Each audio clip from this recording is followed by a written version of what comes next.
दोस्तों, आखिरकार दिल्ली में चुनाव और चुनाव में जीत के करीब 10 दिन बाद बीजेपी ने दिल्ली को मुख्यमंत्री के तौर पर रेखा गुप्ता को दे ही दिया है। लेकिन इस सब के बीच कई तरह के विवाद और सवाल जो है वो लगातार अब सोशल मीडिया पर चल रहे हैं। इन सब में सबसे बड़ा सवाल यह है कि नैतिकता की बात करने वाली बीजेपी क्या अपनी नैतिकता को भूल चुकी है? क्या बीजेपी लगातार अब गर्त की तरफ जा रही है? और बीजेपी क्या उन लोगों को मेरिट पर रखती है जो ऊल जलूल और घटिया किस्म की बातचीत में सबसे ज्यादा माहिर होते हैं?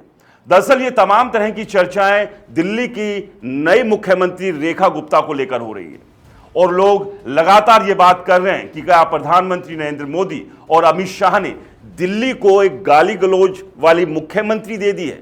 और इसके पीछे की वजह क्या है? दरअसल इसके पीछे उनके पहले किए गए वो बहुत सारे ट्वीट है जो अब सोशल मीडिया पर एक एक कर बाहर निकल रहे हैं। और इस सब के बीच एक और खबर आ रही है कि बिहार के मुख्यमंत्री नीतीश कुमार ने क्या जानबूझकर दिल्ली में हुए शपथ ग्रहण समारोह से किनारा किया? क्या वो पहले से ही समझ गए थे कि दिल्ली को जो मुख्यमंत्री दी जा रही है उनका कनेक्शन गाली गलौज से जुड़ा हुआ है?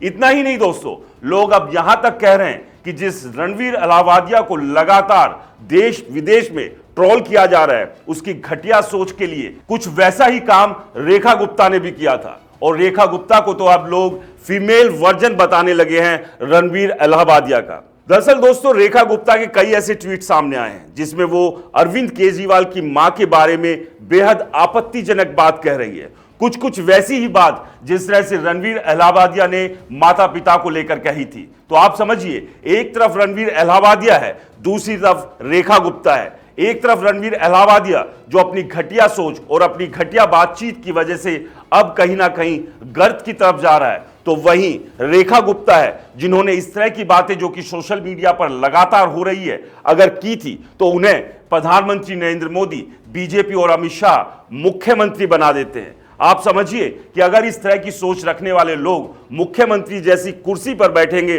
तो कैसे उस इलाके का विकास होगा और कैसे वो नैतिकता की बात कर पाएंगे, कैसे वो महिलाओं के प्रति एक सम्मान की बात को आगे बढ़ा पाएंगे। दरअसल रेखा गुप्ता ने अरविंद केजरीवाल की मां के बारे में बेहद ही छोटी और स्तरहीन बात कही थी।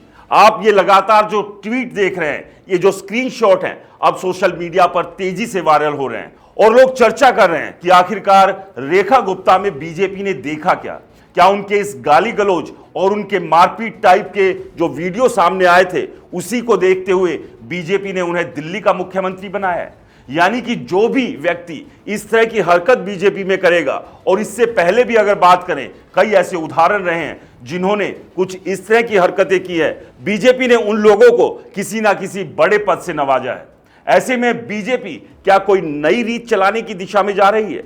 और जहां एक तरफ रणवीर अलाहाबादिया के ऊपर शिकंजा कस रहा है, तो ऐसे में क्या ये अगर ट्वीट जो लगातार सोशल मीडिया पर सामने आ रहे हैं और अगर ये सही है तो क्यों नहीं मुख्यमंत्री रेखा गुप्ता पर भी इस तरह की कार्रवाई होनी चाहिए? उनकी सोच के ऊपर भी क्यों नहीं सवाल उठाया जाना चाहिए? और क्या यही वजह थी कि बिहार के मुख्यमंत्री नीतीश कुमार जो लगातार मोदी और शाह से नाराज चल रहे हैं और ये भी चर्चाएं हैं कि वो एनडीए से किनारा कर सकते हैं, इसीलिए मुख्यमंत्री के शपथ ग्रहण समारोह के न्योते मिलने के बावजूद उस समारोह में नहीं पहुंचे? दोस्तों, आपको क्या लगता है दिल्ली की मुख्यमंत्री को लेकर जिस तरह की ये चर्चाएं चल रही है, और अगर ये उनका पूर्व में व्यवहार इस तरह का रहा था तो क्या उन्हें दिल्ली का मुख्यमंत्री बनाया जाना बीजेपी का फैसला सही है?